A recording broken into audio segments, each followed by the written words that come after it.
What's up, everybody? It is episode 70 of Life in Germany. I'm almost starting to run out of ideas, but I'm not. It's gonna be okay. I will do this. I am going to make 100 episodes, but I want them to be high quality and on interesting topics. You feel me? So that being said, picking a topic for an episode of Life in Germany is like finding the one. You know, I come up with all these various ideas, I get a little into them, planning a little bit, but then I think of what I come up with one idea and I just know that is what I'm gonna make a video on this week. Why does my house have to be so loud every time I'm making a YouTube video? No respect. So I'm not gonna bore you with all the other random ideas for episodes I had this week. We're just gonna jump right into the real deal, and that is episode 70, the 7 German foods you must eat, especially if you're in Germany. In fact, if you come to Germany for longer than 24 hours and do not eat each of these 7 foods, you are an infidel and need to die. Or you're a vegetarian. That is also a possibility. So the first food I want to talk about is Maultasche, which I have mentioned before, I believe, but I want to talk about it again because it's a remarkable food. Just think ravioli,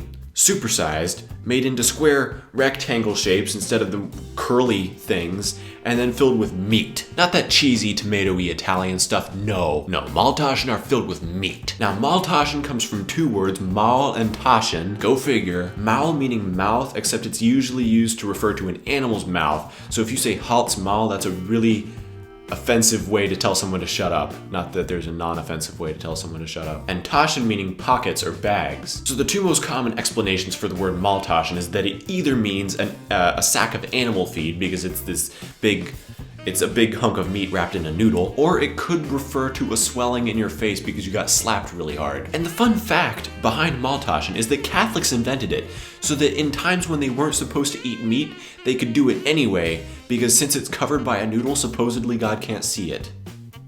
Maultaschen are so savory, I love them. They can be served a pretty large number of different ways, but the most common that I've seen are they can either be served whole and in just a simple broth, which is also really good. They can be chopped up and mixed with other ingredients to make a Maultaschen soup, or they can just be chopped up dry, grilled, and served like that. Thumbs up for Maultaschen because it's tasty, thumbs down because it's hard to make, at least it's very time consuming. Another thumbs up though because it's readily available frozen in stores and it's not half bad like that. Next up we have Liverwurst. And Liverwurst has a special place in my heart. Leberwurst means liver sausage, although it contains no liver. Another common word for it is Fleischkäse, which means meat cheese, but it doesn't have any cheese in it either. And the reason this dish is so special to me is because with it, Germany is honestly out-Americaning America. The simplest way I think I can describe Leberwurst, or Fleischkäse, is it's a loaf of hot dog meat. That's almost literally what it is,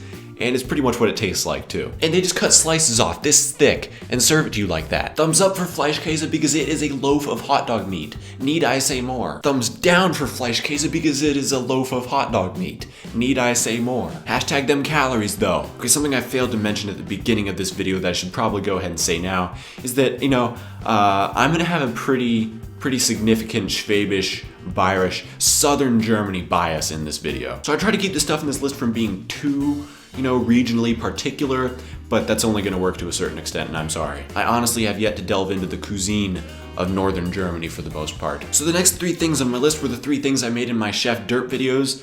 I might get another one, maybe one more of those out in the Life in Germany series.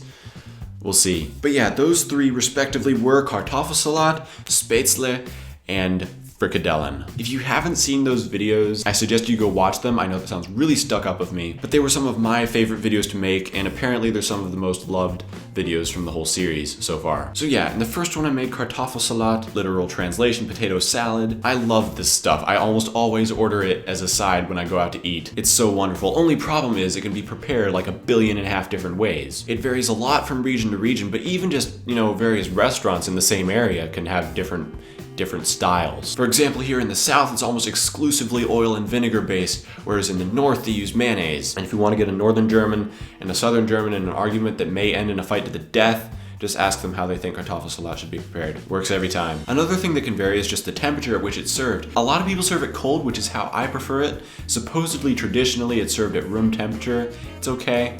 Some people even serve it warmed up.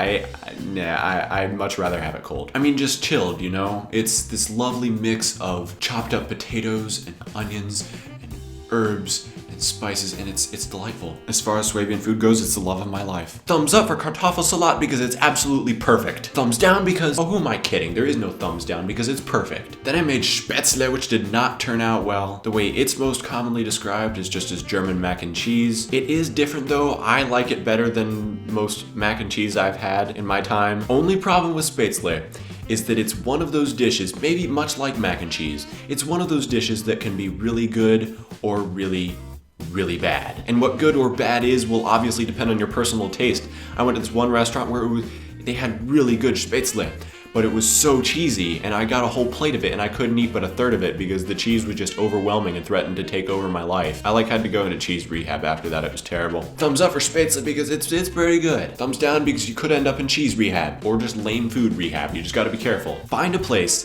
that makes Spätzle the way you like it and marry the chef. That is how serious this is. The most recent German dish I made was Frikadellen. If you don't know what they are, just think mini meatloafs. That's what they are. And they are fantastic because think about meatloaf. What is the best part of a meatloaf? If you guessed the crust, you're right. So imagine this. Instead of making one big meatloaf, you make little mini meatloafs so you can give everyone a mini meatloaf. And then, because they're like spherical, everyone gets the maximum amount of crust. And they taste amazing. Thumbs up for Frikadellen because they taste fantastic and they're easy to make. And honestly, I cannot think of anything I have against them at all. Okay, 2 more things to go, and I'm too cheap for soft boxes, and I'm running out of daylight, so I better get done with these. Okay, this next one is kind of like Leberwurst, Fleischkäse, in the way that I feel like the US of A is being outdone, and that is Fleischsalat. Meat salad. Believe it or not, it is exactly what it sounds like. It's just shredded pieces of various meats in a pile on your plate. There's really not much more that I can say about it. So thumbs up for Fleischsalat because you can eat tons of meat and call it all a salad.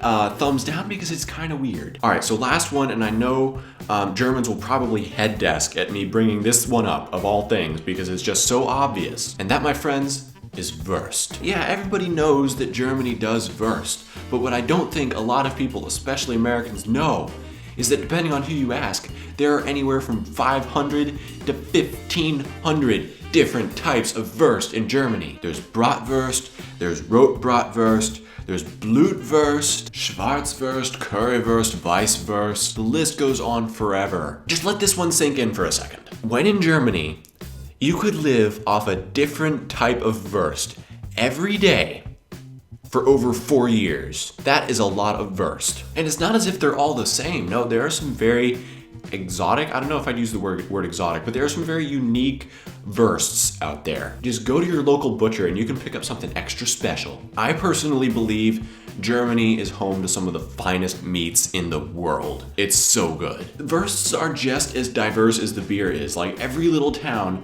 has its own thing that you have to try. So thumbs up for Wurst because of reasons. And thumbs down because, well, I promised myself I would make a pun in this video, so let me just say that if you do not like Wurst, then Germany is the first. Alright guys, well that's all I have for you in this video. Hope you enjoyed it. Okay, on a side note, if you're into sauerkraut, if you're one of those people, come to Germany because apparently their stuff is pretty good. I've had it, I've had American sauerkraut, and I think it's Spawn of the Devil, which is why I didn't want to mention it officially in this episode. But I hope you found this list entertaining. Leave a comment down below what German foods are your favorite. Thank you guys for tuning in to episode 70 of Life in Germany. Episode 70. On the one hand, I can't believe I've made 70 of these. On the other hand, it took me long enough. Yeah, thanks for showing up, watching this episode, being supportive, and I will see you guys in episode 71. Sam out.